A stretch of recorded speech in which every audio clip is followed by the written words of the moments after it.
అమ్మ మీరందరూ కూడా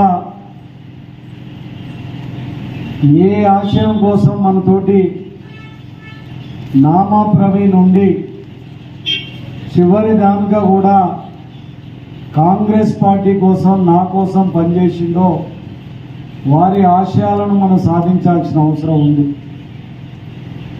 మరి వాళ్ళ ఆత్మ శాంతించాలంటే కూడా ఈ వార్డులో కాంగ్రెస్ పార్టీని మనం కాపాడుకోవాల్సిన బాధ్యత ఉంది.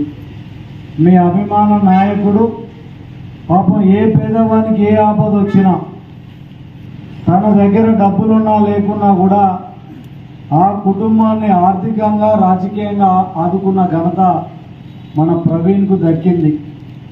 మరి ప్రవీణ్ లేని లోటు చాలా నష్టం నాకు కానీ పార్టీకి కానీ, దురదృష్టకరం. ఇప్పటికీ కూడా ప్రవీణ్ చనిపోయిందంటే నమ్మబుద్ధి కావట్లేదు. రేపు వస్తాడో ఎల్లుండి వస్తాడో అన్నట్టే ఉన్నది తప్ప చాలా దురదృష్టకరం.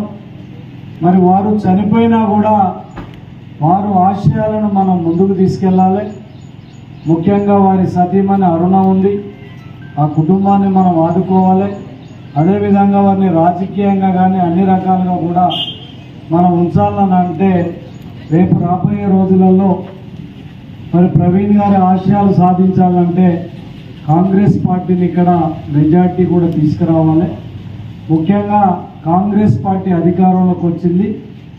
మరి ఆనాడు మనం చెప్పినాం, మనం ఎమ్మెల్యే అయినా కాంగ్రెస్ పార్టీ అధికారంలోకి వచ్చినా ఈ వార్డు దత్తత తీసుకుంటా అని చెప్పినాం.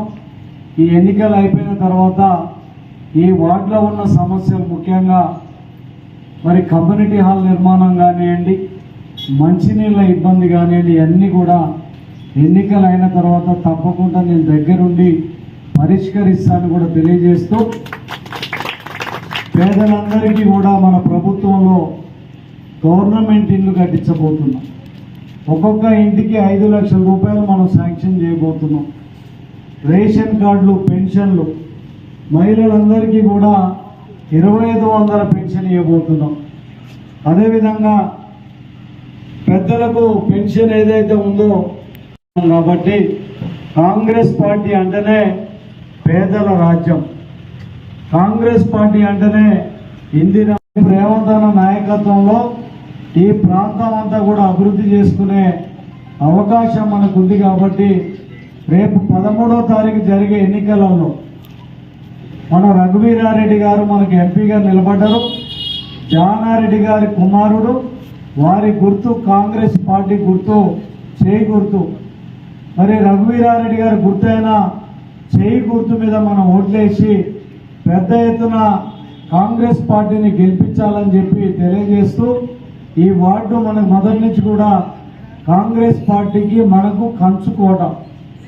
కాబట్టి మీరందరూ కూడా ఈ వార్డును మరి రేపు రాబోయే ఎన్నికలలో మంచి మెజార్టీ తీసుకొచ్చే విధంగా కృషి చేయాలని కోరుకుంటూ, బాగా ఎండలు కూడా ఉన్నాయి, అయినా కూడా ఇంత పెద్ద ఎత్తున మేము వచ్చినందుకు అందరికీ కూడా ధన్యవాదాలు తెలియజేస్తున్నాం.